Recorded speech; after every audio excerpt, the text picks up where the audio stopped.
And we are in Aurora, and Found in Flora is in Aurora today. We found in Flora. That's right. In Aurora. Catherine made the drive here from Aurora. We appreciate that, Catherine. Yeah, it's nice to be here. Yeah, it's so great to have you here. This is great. Okay, so talk about what we're going to demonstrate today. Yeah, so we're seeing a big trend in preserved flowers. You know, like brides will have a company go ahead and do like a professional preservation on their bouquet. And so these are just kind of some simple ways, like without, having to preserve a bridal bouquet, that you could make a little mementos from your summer out with your kids or your vacations or memorable bouquets that you get. Okay, so how do we begin? Is this something that kids can do too? Oh yeah, absolutely. There's a few different ways to dry flowers. One of them is like the old traditional way where you take like a book and you put like the petals in a book with like some parchment paper and press it with like a weight on the top and dry it like that. That usually takes like about 3 to 4 weeks to do that. You can also get like these flower presses. We have these at the store, and they unscrew, and then they've got little layers of paper inside where you put the different flowers that you pick in there. And so like if you're going on vacation, you can throw this in your bag, go on a little nature walk with your kids, pick some mementos from your trip. Or if you don't want to wait 3 to 4 weeks for these to dry, you can do an ironing technique and dry them that way. Does it matter what kind of flower you grab? Sure, if you're going to do like the pressing techniques, either the book, that, or ironing, you're going to want more of like a flat flower, nothing that's got too much water content to it. Like, don't think about like roses or like really thick flowers like ranunculus.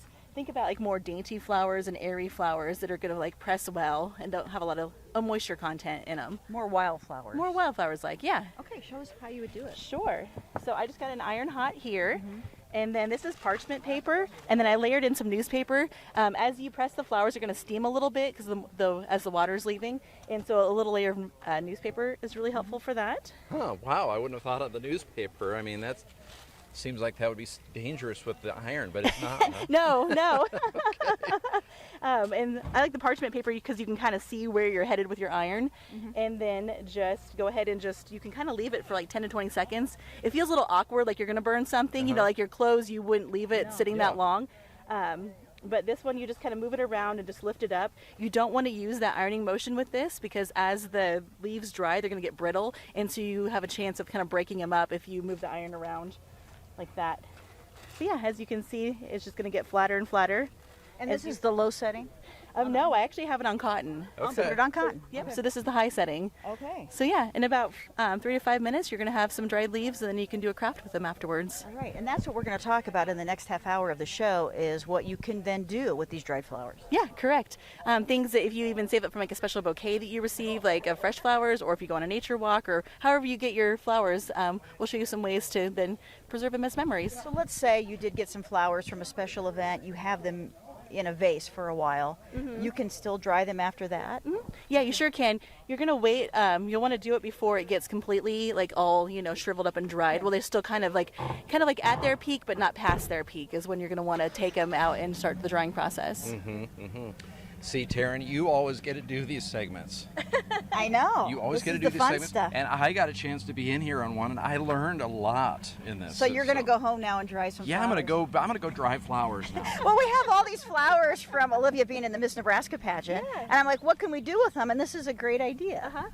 Yeah, absolutely. And that's a great memory. And then what you could do is we can show you in the next segment how to take a picture, maybe from one of our competitions or like a friend group, and then add some of the flowers that she got as a prize kind of around it and make a little keepsake memory like that. Yeah, she did have some wildflowers. Those would be the perfect ones to use. Yeah, those would absolutely be perfect for it. Yeah, and as you can kind of feel we're kind of dried out now. Oh, yeah. Wow, that is amazing.